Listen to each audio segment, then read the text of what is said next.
Africa एक ऐसा continent जो हमेशा ही सुर्खियों में बना रहता है, कभी अपनी नेचुरल ब्यूटी के लिए तो कभी यहाँ होने वाले सत्ता संघर्ष के कारण। वैसे तो ब्लैक कॉन्टिनेंट कहलाने वाला ये महाद्वीप बेहद खूबसूरत है, लेकिन अफसोस यहाँ की जिंदगी उतनी खूबसूरत नहीं है। खासतौर पर चार देश इजिप्ट, लीबिया, चाड और सूडान इस वक्त बहुत बड़ी मुसीबत में फंसे हैं। इन देशों की हालत इतनी खराब है कि वहां लोगों के पास पीने तक का पानी नहीं है, खाना कम है, इंफ्रास्ट्रक्चर टूटा फूटा है, क्राइम बहुत ज्यादा है और इंडस्ट्री लगभग गायब होने की कगार पर है। लेकिन ये तो बस ट्रेलर है। सबसे बड़ी और खतरनाक प्रॉब्लम है वाटर क्राइसिस, जिसके जिम्मेदार खुद यहाँ के लोग हैं। लेकिन अब सवाल ये उठता है कि आखिर क्यों ये लोग अपने ही जान के दुश्मन बन गए? कैसे इन्होंने अपने देश के सबसे इंपॉर्टेंट रिसोर्सेज वाटर को आज खतरे में डाल दिया है? चलिए जानते हैं आज की इस वीडियो में। वैसे तो आज अफ्रीका के ज्यादातर देशों को पानी की कमी झेलनी पड़ रही है, लेकिन इजिप्ट, लीबिया, चाड और सूडान में हालात सबसे ज्यादा बुरे हैं। यहाँ तो लोगों की जिंदगी पानी के एक एक बूंद पर टिकी है। लेकिन जैसा कि आप जानते ही हैं, जब कोई इंसान तकलीफ में होता है तो वो हर पॉसिबल तरीका अपनाता है। ठीक ऐसा ही इजिप्ट की सरकार ने किया। इस डेंजरस वाटर क्राइसिस से बचने के लिए इन्होंने हर तरीका अपनाया, मगर कोई भी काम नहीं आया। वाटर क्राइसिस को कैसे दूर किया जाए, इस पर सबकी नजरें टिकी हुई थी। वैज्ञानिकों से लेकर आम लोग तक इसका सॉल्यूशन निकालने में लगे हुए थे। तभी इन सब की नजर सहारा डेजर्ट पर पड़ती है, क्योंकि डेजर्ट होने से पहले तो ये एक हरा भरा जंगल था। और वैसे भी रिपोर्ट्स की माने तो सहारा डेजर्ट के नीचे बहुत ज्यादा अंडरग्राउंड वाटर है। इसलिए उन्होंने सोचा, क्यों ना हम सहारा डेजर्ट की रेत हटाएं और उसके नीचे छिपा हुआ पानी निकालें। आइडिया सुनने में काफी इंटरेस्टिंग एंड अच्छा लग रहा था, और अगर ये कामयाब हो जाता तो शायद पूरी दुनिया इजिप्ट को सलाम करती। मगर अफसोस उनका ये कदम उन्हीं पर भारी पड़ गया। मगर कैसे, ये तो हम आपको वीडियो में आगे बताएंगे। फिलहाल तो आपको ये जान लेना चाहिए कि इजिप्ट के लोग सहारा डेजर्ट के नीचे अंडरग्राउंड वाटर होने का जो दावा कर रहे थे, आखिर वो किस पर बेस्ड था, और अगर वो बात सच ना हुई तो क्या होगा। क्योंकि रेत को हटाकर पानी निकालना कोई आसान काम नहीं था। इसमें अरबों डॉलर का खर्च और कई साल का इंतजार लगने वाला था। आज जो एक सूखा, वीरान, तपता हुआ दुनिया का सबसे बड़ा रेगिस्तान है, यकीन मानिए ये हमेशा ऐसा नहीं था। सदियों पहले यहाँ रेत नहीं, हरियाली थी, झरने बहते थे, बारिश होती थी, पेड़ पौधों से लहलहाते जंगल और जानवरों की आवाजें गूंजती थी। जी हाँ, आपने सही सुना, ये कोई फिल्मी कहानी नहीं बल्कि इस रेगिस्तान की हकीकत है। क्योंकि सहारा कभी एक लश ग्रीन पैराडाइज हुआ करता था, मगर फिर मौसम ने करवट बदली, क्लाइमेट चेंज ने सब कुछ बदल डाला। धीरे धीरे रेत की परतें इस रिच सॉइल पर चढ़ती गईं और देखते ही देखते एक डेंस फॉरेस्ट एक रेगिस्तान में तब्दील हो गया। लेकिन कहानी यही खत्म नहीं होती, क्योंकि जो अब सिर्फ रेत है, उसके नीचे आज भी पुराने जीवन का आधार यानी पानी दफन है।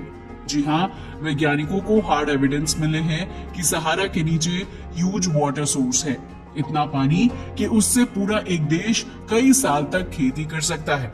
इजिप्ट सरकार को भी इसकी जानकारी मिली और फिर शुरू हुआ एक मिशन, जिसका नाम रखा गया द न्यू वैली प्रोजेक्ट। जी हाँ, वही मिशन जिसे तोशका प्रोजेक्ट भी कहा जाता है। 1997 में इस प्रोजेक्ट की शुरुआत हुई, जिसका मकसद था सहारा डेजर्ट में खेती को फिर से जिंदा करना। वो जमीन जो कभी हरियाली से ढकी थी, उसे फिर से हरा बनाना। और यही आया इरिगेशन सिस्टम का कमाल, सेंटर पिवट इरिगेशन सिस्टम। ये एक राउंड शेप में घूमने वाला इरिगेशन सिस्टम है जो सीधे जमीन के नीचे से पानी खींचता है। ये सिस्टम इतने बड़े स्केल पर लगाया गया कि 2014 में एक रिपोर्ट में बताया गया, इजिप्ट ने रेगिस्तान में 40,000 टन गेहूं उगाने में कामयाबी हासिल की है। हमें पता है, अब आप सोच रहे होंगे इतना सारा पानी आया कहां से? तो इसका जवाब है नूबियन सैंडस्टोन एक्वीफर सिस्टम। ये दुनिया का सबसे बड़ा अंडरग्राउंड वाटर रिजर्व है, जो इजिप्ट, सूडान, चाड और लीबिया तक फैला है। इस एक्वीफर से अरबों गैलन पानी खींचा जा रहा है। हर साल लगभग 660 से 792 बिलियन गैलन, और इसी के बलबूते पर आज इजिप्ट रेगिस्तान को हरा भरा बना रहा है। लेकिन कहानी में ट्विस्ट अभी बाकी है। ये पानी लाखों साल पुराना है और इसे फॉसिल वाटर कहा जाता है। फॉसिल वाटर यानी वो पानी जो दोबारा रिचार्ज नहीं होता। ये एक बार खत्म हो गया तो फिर दोबारा नहीं आएगा। यही वजह है कि कुछ वैज्ञानिक इसे लॉन्ग टर्म सस्टेनेबल नहीं मानते। फिर भी तोशका प्रोजेक्ट, न्यू वैली इनिशिएटिव और हजारों कुओं के जरिए इजिप्ट के लोग अपने रेगिस्तान को खेती लायक बना रहे हैं। 2017 तक देश भर में 1100 से ज्यादा कुएं बनाए जा चुके थे। अब सवाल ये उठता है कि क्या इस बिगेस्ट वाटर रिजर्व का यूज करके इजिप्ट फिर से हरा भरा बन जाएगा?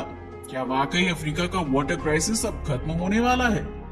शायद हाँ, अगर योजना सही चले और पानी का इस्तेमाल समझदारी से हो तो वो दिन दूर नहीं जब सहारा का रेगिस्तान फिर से हरियाली की चादर ओढ़ेगा। मगर इसके बावजूद इजिप्ट में आज भी कई इलाके हैं जहां पर कैनल्स से पानी की सप्लाई होती है, लेकिन जहां कैनाल्स नहीं पहुंच पाती वहां जमीन में गहराई तक ड्रिल करके पानी निकाला जाता है और इस मेथड से लगभग 435 अरब गैलन पानी हर साल यूज किया जाता है। और ये तो केवल इजिप्ट की बात है, इसके अलावा भी दूसरी कंट्रीज हैं जो इस अंडरग्राउंड वाटर रिजर्व को अंधाधुंध यूज कर रही हैं। अगर बात करें पड़ोसी देश लीबिया की, तो लीबिया एक छोटा लेकिन पूरी तरह रेतीला देश है। यहाँ बारिश ना के बराबर होती है, पेड़ पौधे भी बहुत कम है, लेकिन फिर भी यहाँ हर एक स्क्वायर माइल पर खेती की जा रही है। अब फिर से वही सवाल, इतना सारा पानी आखिर आता कहाँ से है? तो जवाब है the great man made river project. ये दुनिया का सबसे बड़ा अंडरग्राउंड वाटर पाइपलाइन प्रोजेक्ट है। लीबिया ने 750 मील लंबी पाइपलाइन रेगिस्तान के नीचे बिछाई है और उसमें से रोजाना 1.7 बिलियन गैलन ताजा पानी बहता है। केवल इतना ही नहीं, इसी अंडरग्राउंड वाटर के बल पर लीबिया में 1300 से ज्यादा वेल्स बनाए हैं, जिनमें से कुछ तो 1600 फीट से भी ज्यादा गहरे हैं। सोचिए, हर दिन ये वाटर स्ट्रीम एक पूरे देश को जिंदा रखती है। और क्या आपको पता है इस मैन मेड प्रोजेक्ट में ये पानी कहां से आ रहा है? जवाब फिर से वही है, न्यूबियन सैंडस्टोन एक्वाफर सिस्टम। जी हाँ, तरीके भले ही अलग हों, लेकिन सोर्स केवल और केवल नूबियन एक्वीफर है। कुछ वैज्ञानिक मानते हैं कि इसमें 6 से लेकर 39 क्वाड्रिलियन गैलन तक पानी हो सकता है, यानी इतना पानी कि नील नदी के 500 साल की पूरी फ्लो की बराबरी कर सके। अब जरा सोचिए ये कितना वंडरफुल है, क्योंकि ये पानी अचानक नहीं आया। 2.6 मिलियन साल तक जब ये एरिया हरा भरा और ह्यूमिड था, तब बारिश, नदियां और ह्यूमिडिटी ने इस रेत के नीचे धीरे धीरे पानी जमा किया। फिर क्लाइमेट चेंज, पेड़ सूख गए, बारिशें थम गई और ये ग्रीनरी सिस्टम रेगिस्तान में बदल गया। लेकिन पानी अब भी नीचे कहीं है।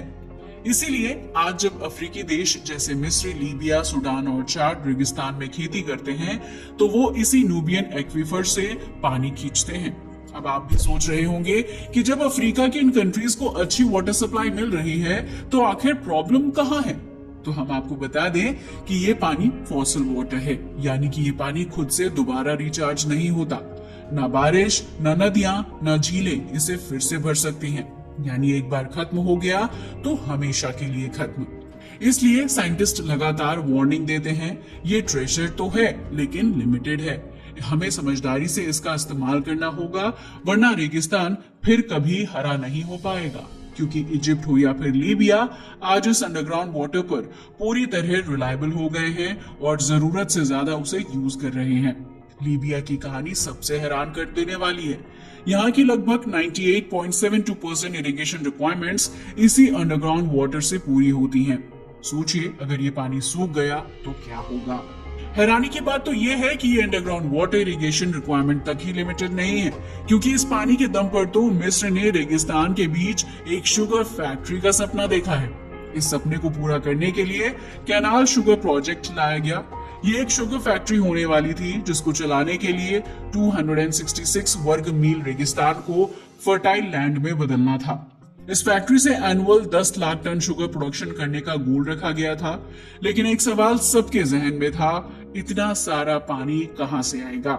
जवाब बिल्कुल सीधा था, नूबियन एक्वाफर से।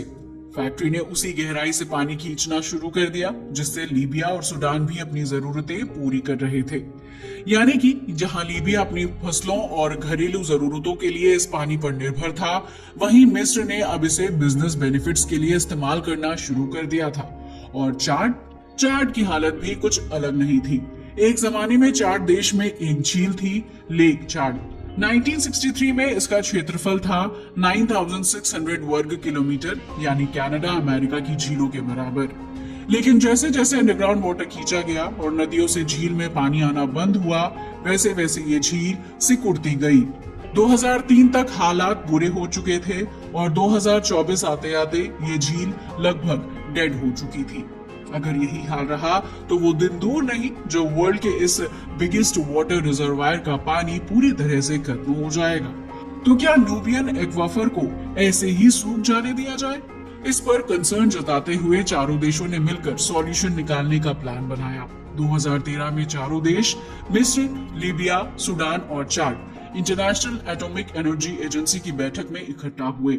वहां एक एग्रीमेंट पर सिग्नेचर हुए। ये अंडरस्टैंडिंग ग्राउंड वाटर के ज्वाइंट मैनेजमेंट की दिशा में एक कदम था।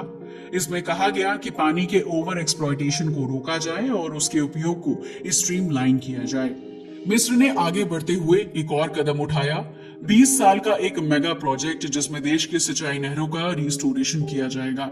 2022 तक ये प्रोजेक्ट 1/3 तक पूरा हो चुका था। 4000 से ज्यादा नहरें फिर से चालू की गई।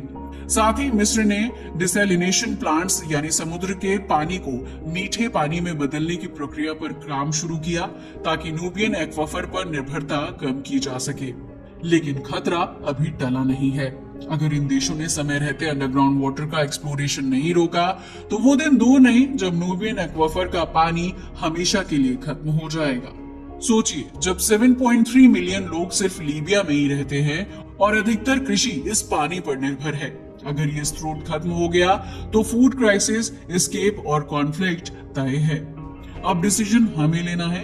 हम इस पानी को वरदान मानकर सेव करते हैं या लालच में आकर इसे खत्म कर देते हैं, क्योंकि न्यूबियन एक्वाफर कोई जादुई झरना नहीं है।